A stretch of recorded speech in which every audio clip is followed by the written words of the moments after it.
Metallica have been on the go for over a decade and a half, and for more than 10 years, they've remained the leading light in metal and hard rock music. They've sold more than 50 million albums worldwide. Their reputation as one of the planet's most exciting live acts is carved in stone. Metallica are, amongst other things, the band who took heavy into the mainstream. Their most recent album, their sixth, called Load, hit the #1 spot in album charts all around the world. Okay, boys, you've just come off stage. Is it easy just to come off stage and just say, oh, that was just another gig, there's another gig tomorrow? Or, like, do you have to sort of take it all in for a good few minutes afterwards? You really have to just, like, try and relax, you know?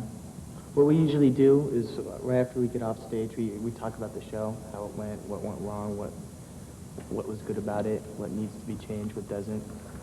But, I mean, you really need to, like, calm yourself down because, you know, certain nights, you know, you come off stage, your adrenaline is going so fast. And then there's other nights where you're just a bit burnt and you just want to sit there and have a moment of quiet.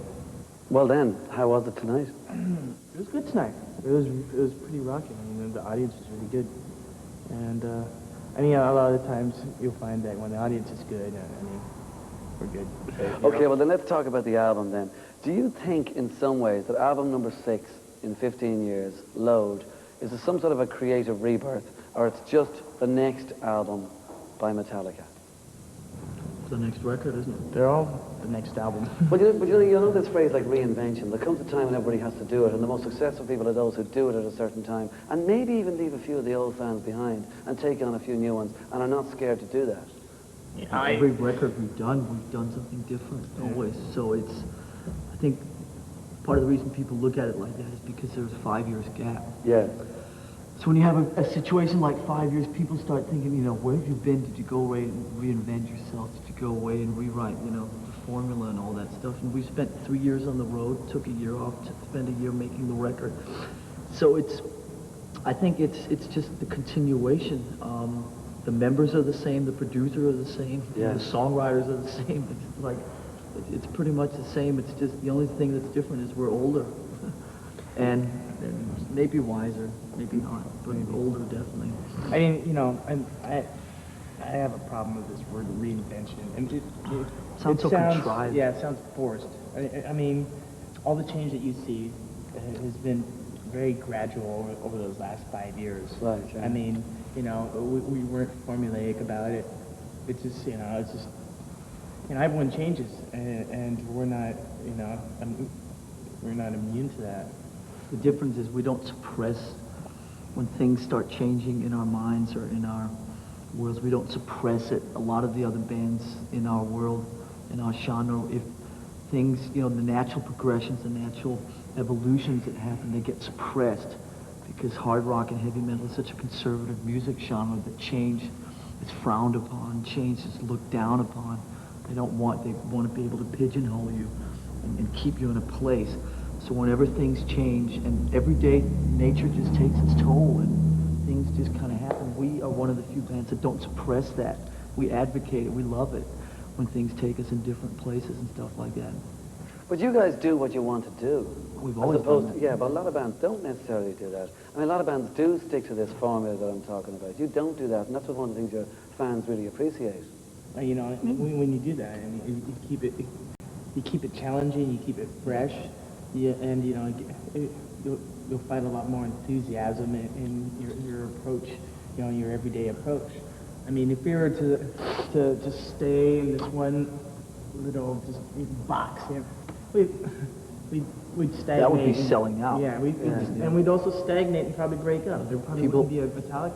People have a very peculiar understanding of the word selling out. See, I think selling out would be staying the same and doing something that is not natural to you.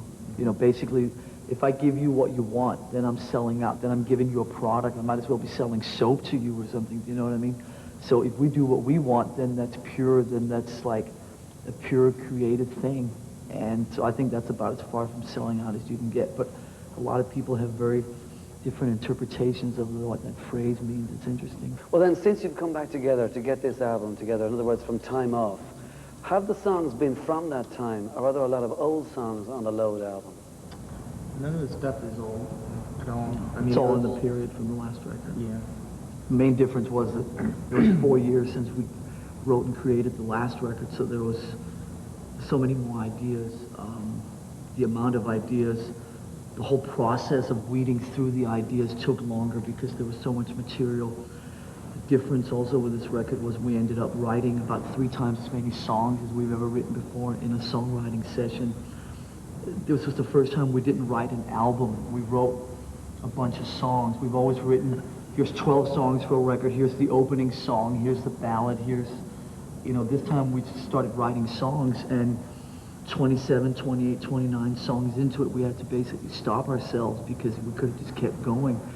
And so it was also the first time we went into the recording studio with a bunch of songs instead of an album, if you know the difference. And so we went into the studio and recorded all these songs, not really knowing if we were going to do a single record or a double album, or maybe 2 records that were, on different, like U2 did with Europa and Nocturne Baby, where they released them a year and a half from each other. So all that really, for the first time for us, came together in the studio instead of having all the plans and seeing the record before we went into the studio, which is really interesting for us. So therefore, you have in the past gone in to make a specific album, but this time around the songs There was more collection of songs. Yeah, it was just a whole gaggle of songs. Yeah. And we A gaggle. It was a gaggle of songs. We picked a bunch out of the gaggle, and that's what you hear on load.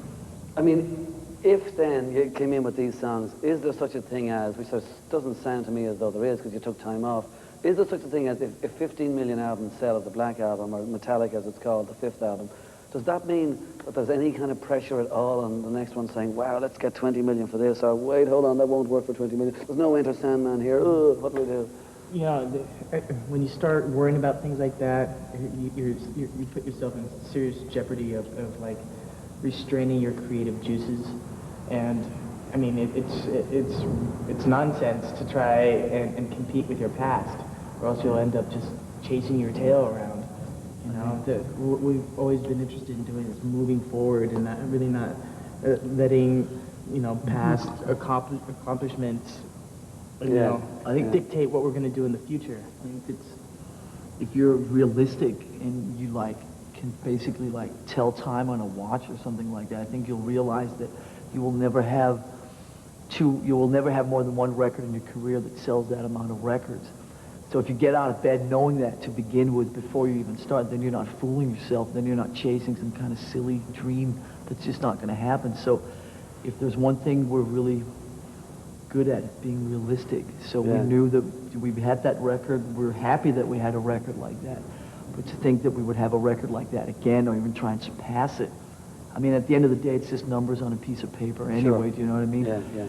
I think I knew very early on when we were writing the songs that there wasn't going to be an Enter Sandman, there wasn't a Nothing Else Matters, and that was fine. I mean, what are you going to do, sit down?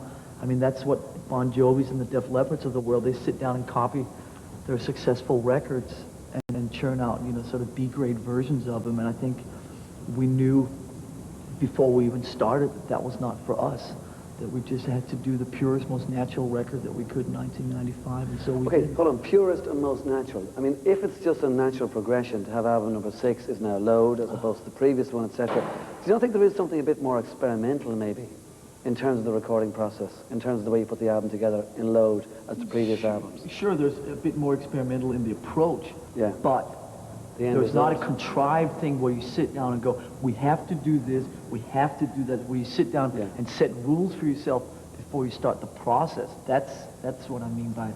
So you sit down and you start the process not knowing where you're going to end. That's the purity of it. If you sit down and have a formula for the process before you start it, then I think you're cheating yourself.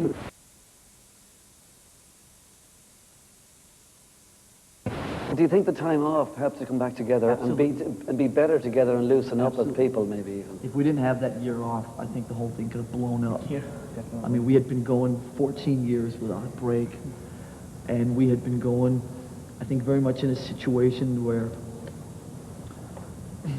it was like there was a kind of an invisible, sort of like an invisible or unwritten way that a lot of things were supposed to be within the relationship of the 4 of us. And I think that the year off was the first time we ever in our career got a chance to develop some of the things that were lingering under the surface in each of our 4 personalities. And when we came back after that year and a half off, I think the 4 of us were a lot more confident with ourselves as people, and we're a lot more confident about what each person brought to Metallica, instead of kind of living a little bit in the shadow of what the other guy was doing and what Metallica was supposed to be about. So that was a very healthy situation. But did you actually get a chance to slow down in that time? I mean, did you actually get a chance to just be yourselves well outside of the other 3 and well outside of the whole idea of Metallica?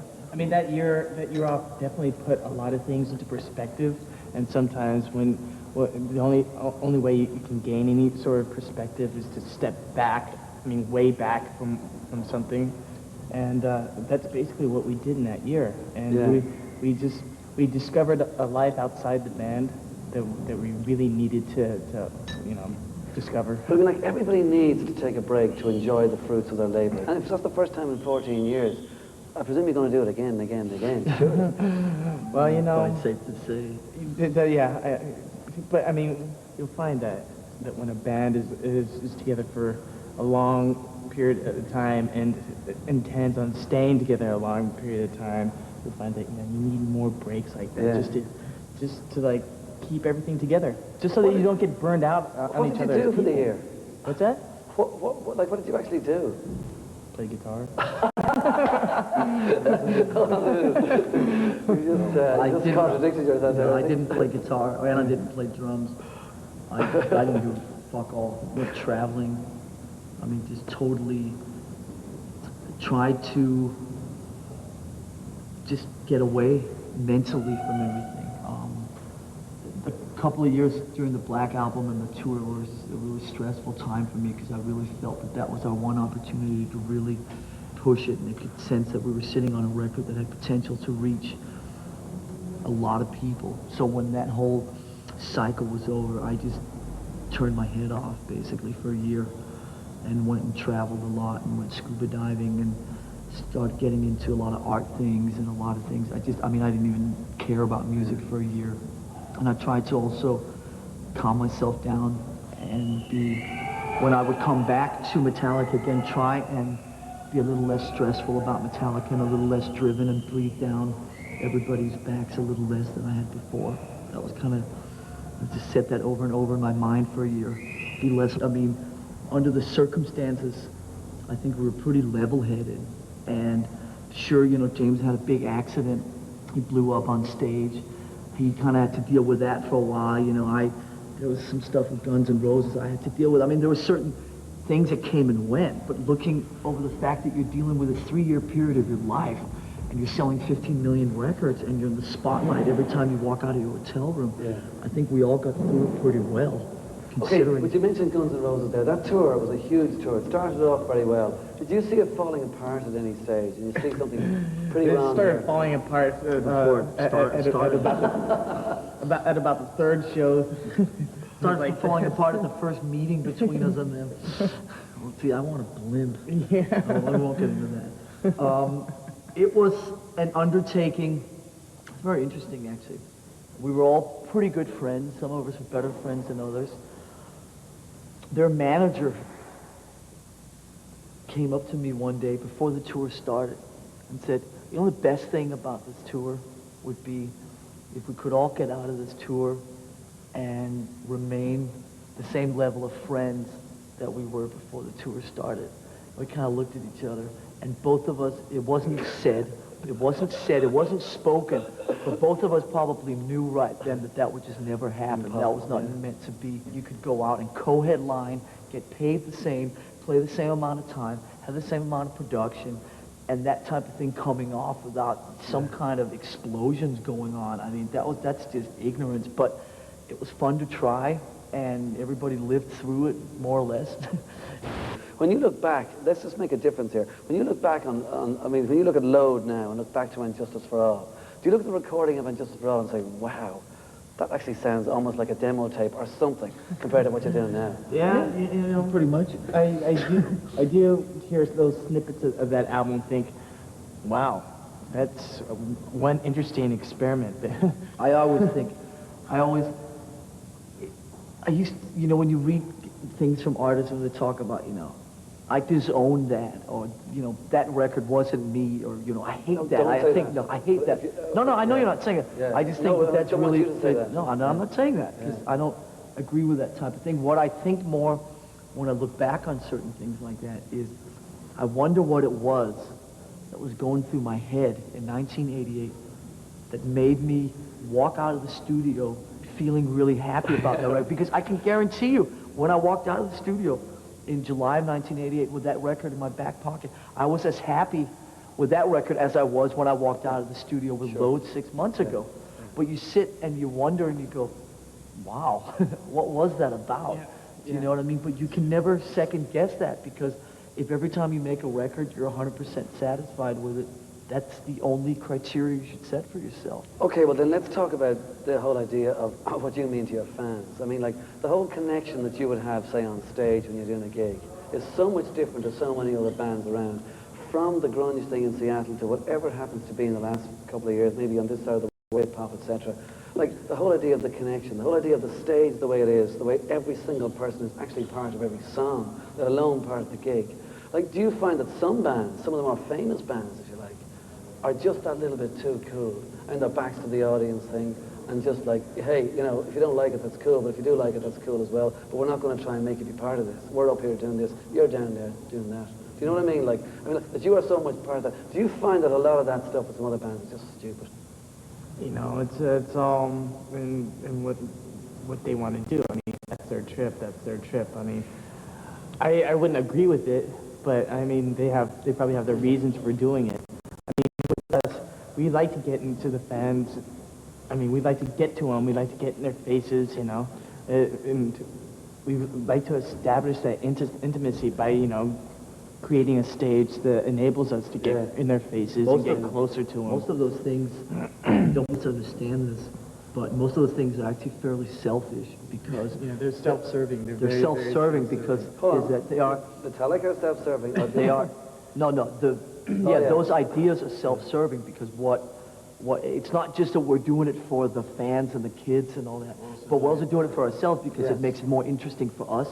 It enables us to play for 2.5 hours without getting bored. It enables us to play 350 shows on a tour instead of 100 like everybody else does, because you have so much more inspiration to draw from. You have an exchange of energy, an exchange of emotions.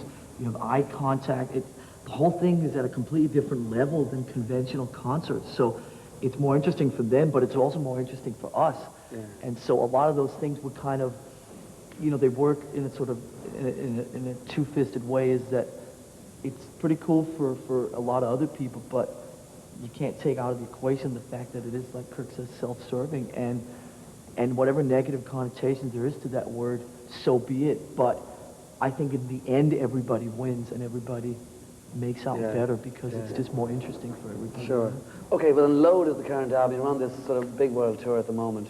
So it's a great album. So what about the next album? What we're going to do is, we were telling you about, how we recorded 28, 29 songs. We've only got The next batch is going to be worked on after we finish this tour in May. We're going to go into the studio and start working on those albums. And basically finishing... those songs, sorry. The basic tracks are recorded. Yeah, basically finishing them up. Like I told you before, we're contemplating a double album like the Pumpkins, or maybe 2 separate records like Guns N' Roses did at the same time, or 2 records like what U2 did, and that's the kind of way we went. So the next record will be basically the continuation of Load, the second half of those songs. Okay. Thank you very much. Hopefully it'll be out by the end of next year. Hopefully it'll be out by the end of next year. All right, well, listen, thank you very much for talking to us. Thank you very much, Lars. Thank you. Thank you, Kirk. Thanks a million.